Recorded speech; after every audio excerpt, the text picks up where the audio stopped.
Friends, subscribe and don't miss the boldest stories from the world of organized crime. And if this video hits your gangster soul, smash that like button.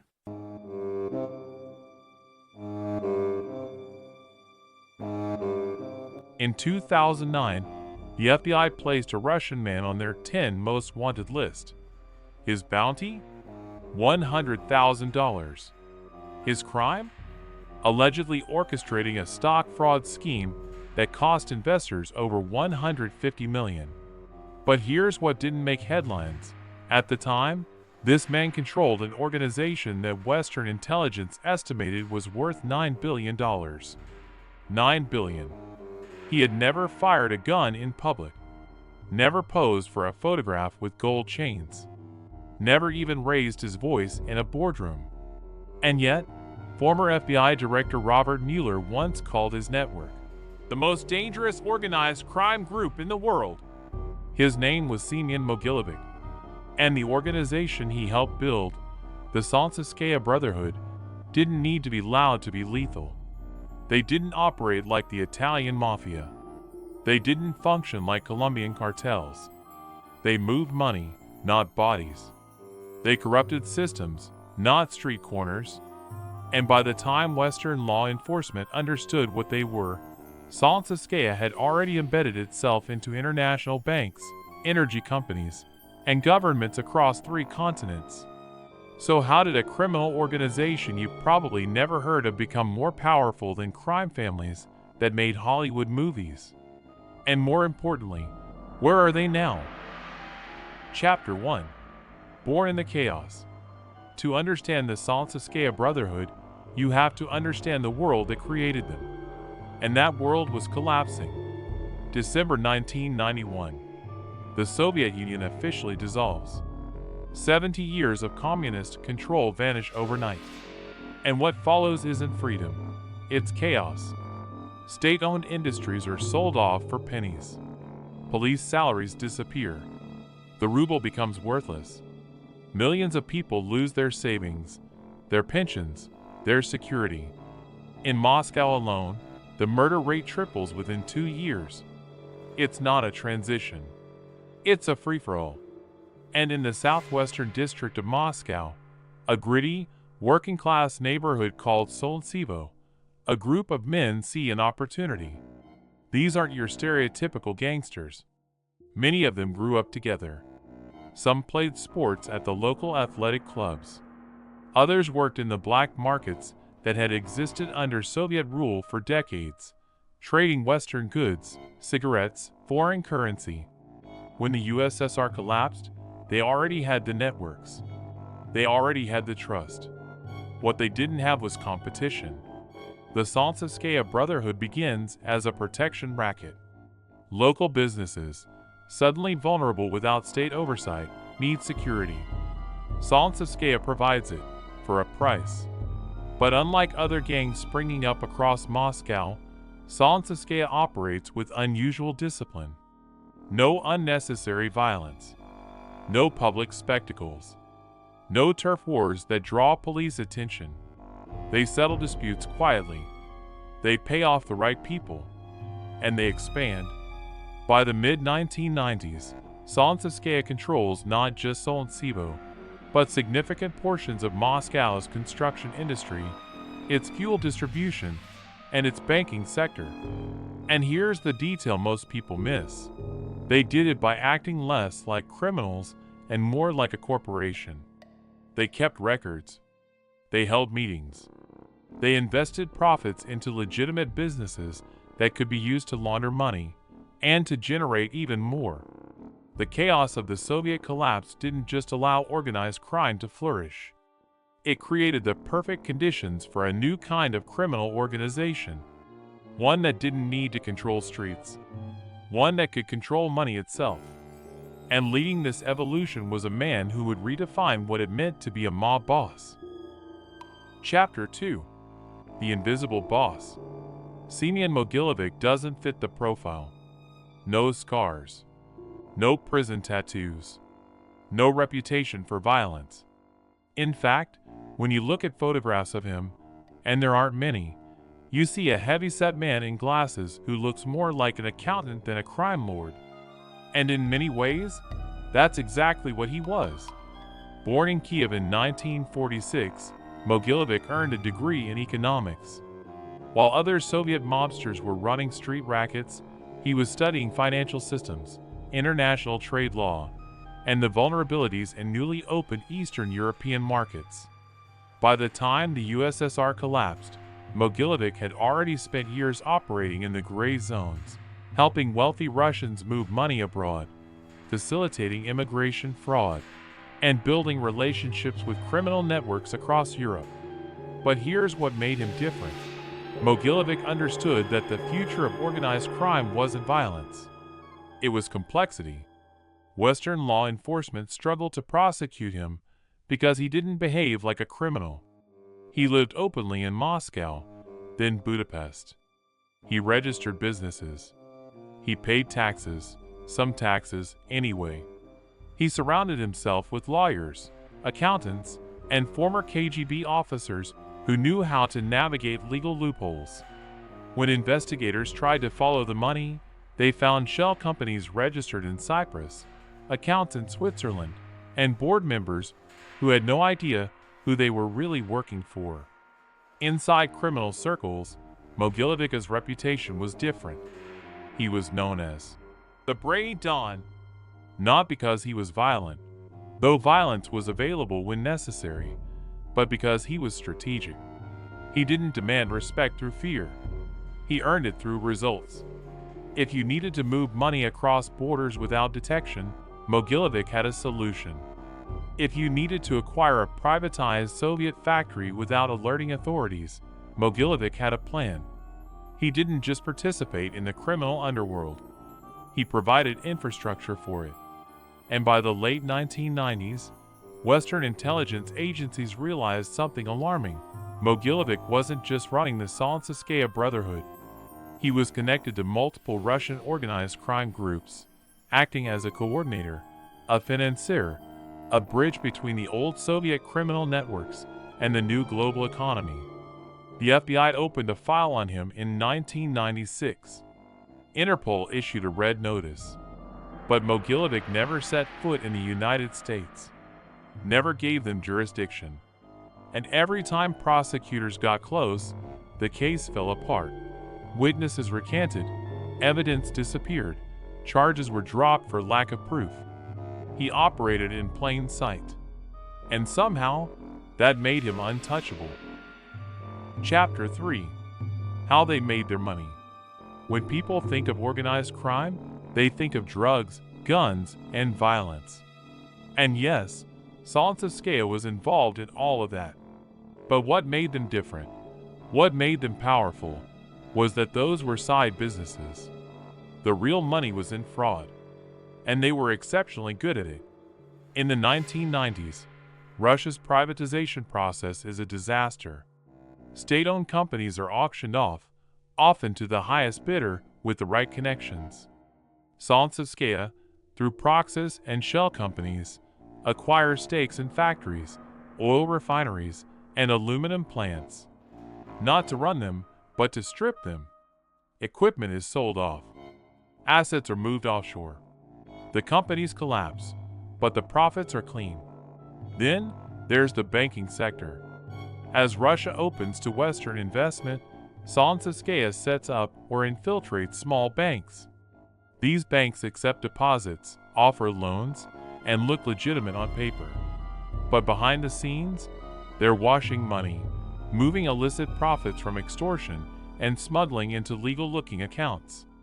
Some of these funds are then transferred to Western banks in New York, London, and Cyprus, where they're layered through legitimate businesses. One of the lesser-known cases involves IBM Magnex International, a company that went public on the Toronto Stock Exchange in the 1990s. On the surface, it sold industrial magnets.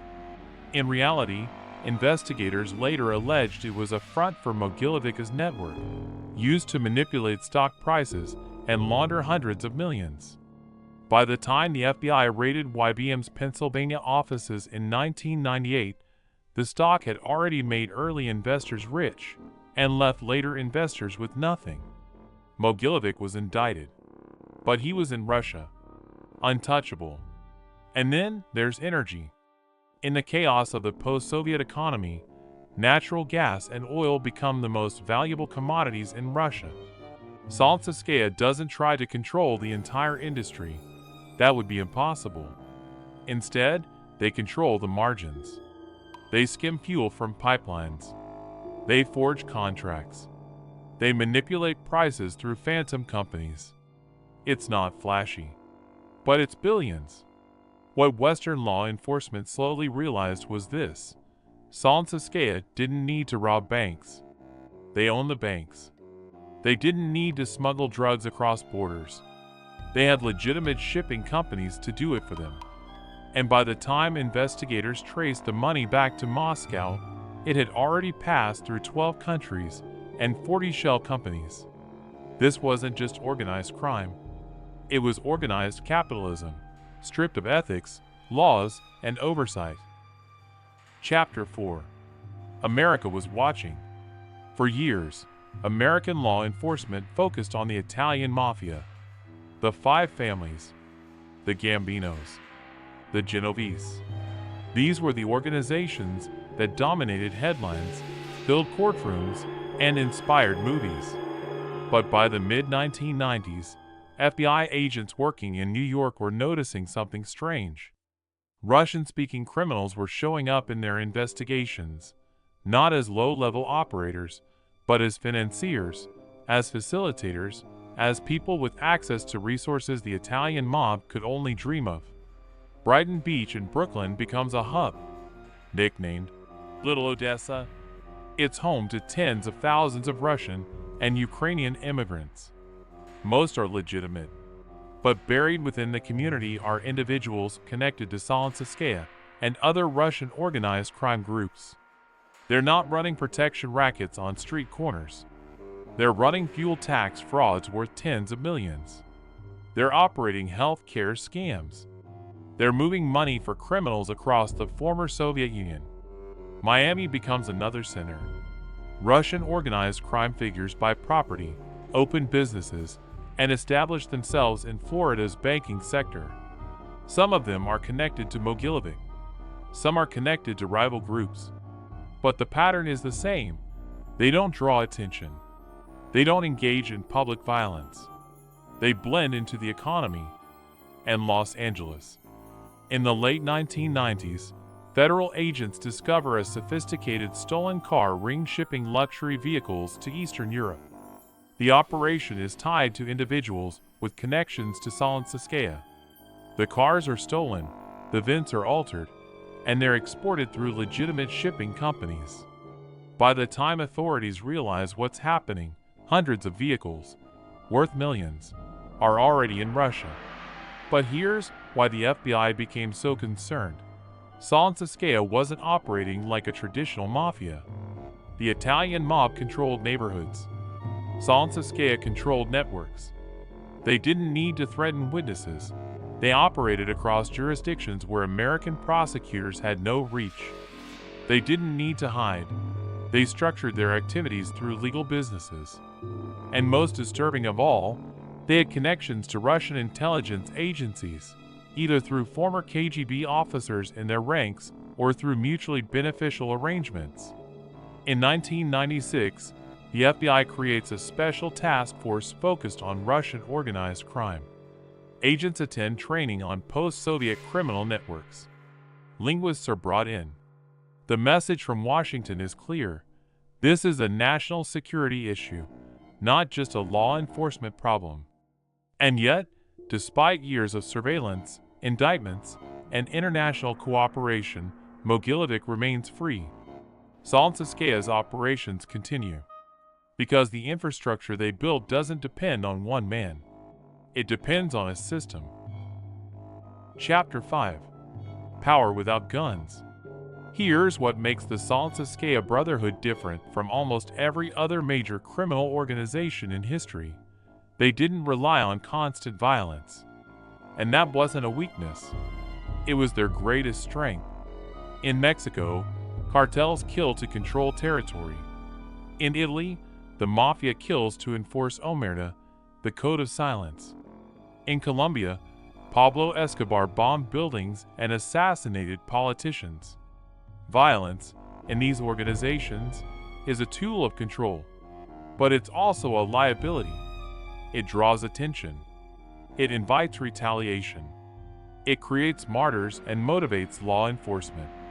Solntsevskaya understood this. Yes, they were capable of violence, and when necessary, they used it. Rivals who refused to cooperate disappeared. Witnesses reconsidered their testimony. But these acts were surgical, not spectacular. There were no car bombs in Red Square, no public executions, no declarations of war. Violence was a scalpel, not a sledgehammer. Instead, Solntsevskaya relied on something far more effective: leverage. If you were a businessman in 1990s Moscow and Solntsevskaya wanted a piece of your company, they didn't threaten to kill you. They offered to buy in. If you refused, suddenly your permit stalled. Your suppliers raised prices. Your bank called in loans. You found yourself competing with a new business that somehow undercut your prices and had connections you didn't. And then, after months of financial pressure, Solntsevskaya would return with another offer, a lower offer, and by then you'd take it. This is how they operated: through corruption, through bureaucracy, through the legal system itself. Judges could be bought, police could be paid, prosecutors could be persuaded to look the other way. And because everything appeared legal on paper, contracts, invoices, bank transfers, there was no crime to investigate. Even the fear they inspired was different. In Italian mafia culture, everyone knew the rules. You didn't cooperate with police. You didn't steal from the family. You didn't disrespect the boss. Break these rules, and the consequences were clear. But Solntsevskaya's power was more insidious. You didn't know who was connected. You didn't know which business partner might report back to Moscow. You didn't know if your accountant, your lawyer, or your security guard had ties to the Brotherhood. The fear wasn't about what they would do. It was about what they could do, at any time, from any angle, without warning. This model of power, quiet, financial, systemic, made them almost immune to traditional law enforcement tactics. You can't arrest a network. You can't indict a system. And by the time Western authorities understood how Solntsevskaya operated, they had already embedded themselves too deeply into the global economy to be removed. Chapter 6: Cracks in the Empire. By the early 2000s, Solntsevskaya's golden era begins to fade. Not because they were defeated, but because the world changed. First, internal fractures. Organized crime thrives on trust, and trust is fragile. As Solntsevskaya expanded internationally, disputes arose. Who controlled which territory? Who got a cut of which operation? Rival Russian groups began encroaching. Some former allies became competitors. And while Solntsevskaya avoided public wars, quiet betrayals and shifting alliances weakened the Brotherhood's cohesion. Then, law enforcement pressure intensified. The FBI's Russian Organized Crime Task Force began scoring wins, not against Mogilevich directly, but against his associates.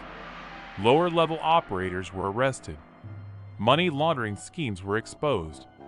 Shell companies were shut down. Each small victory didn't dismantle the network, but it forced Solntsevskaya to adapt, to move operations, to become even quieter. And then came Vladimir Putin.